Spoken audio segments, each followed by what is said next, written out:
क्या लड़ाई झगड़ा हर समस्या का हल है? एक आदमी के 4 जवान बेटे थे। उन चारों के विचार कभी नहीं मिलते थे।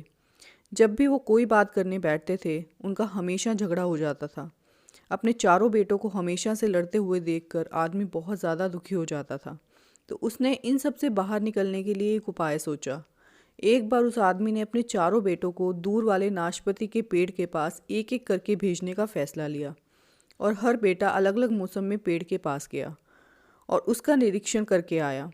पहला बेटा बसंत ऋतु में, दूसरा गर्मी के मौसम में, तीसरा बरसात के मौसम में और चौथा ठंड के मौसम में उस पेड़ के पास जाता है। पूरा साल खत्म होने के बाद पिता अपने बेटों के पास गया और उनसे पूछा कि उन्होंने पेड़ के बारे में जो देखा वे ये सबको बताएं।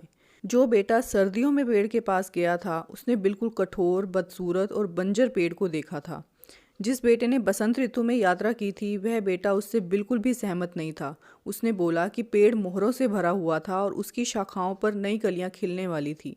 तीसरा बेटा जो गर्मियों में पेड़ के पास गया था वो उन दोनों से बिल्कुल सहमत नहीं था। उसने जो नाशपाती का पेड़ देखा था वो पेड़ तो अनगिनत सुंदर फूलों से ढका हुआ बहुत ही प्यारा लग रहा था और साथ ही बहुत ही महक भी रहा था। अंत में बारी आती है चौथे पुत्र की, जो कि पतझड़ के मौसम में उस पेड़ के पास गया था। वो उन तीनों की बात से बिल्कुल भी सहमत नहीं था। उसने देखा कि पेड़ पर बहुत सारे नाशपाती के फल लगे हैं जो कि बहुत ही स्वादिष्ट थे। पिता ने उनकी बात को बहुत ही ध्यान से सुना। सभी पुत्रों ने पेड़ के बारे जो भी बोला एक दूसरे से बिल्कुल भी मेल नहीं खाता था। अंत में पिता ने उनसे कहा कि वो सभी सही थे, क्योंकि उन सभी ने नाशपाती के पेड़ के जीवन का एक ही मौसम देखा था। पिता ने उन्हें समझाया कि किसी भी चीज़ का सार एक तरह से आंकना मूर्खता और असंभव है, चाहे वो पेड़ हो या फिर कोई व्यक्ति।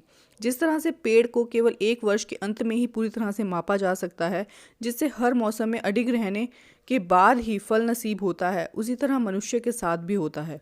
बेटों ने अपने पिता की बात को बहुत ही ध्यान से सुना और उस दिन के बाद वो किसी भी मुद्दे या किसी भी विषय पर अपनी राय देने की बजाय या फिर एक दूसरे से झगड़ा या एक दूसरे को जज करने से पहले एक दूसरे के पॉइंट ऑफ व्यू को समझने की कोशिश की।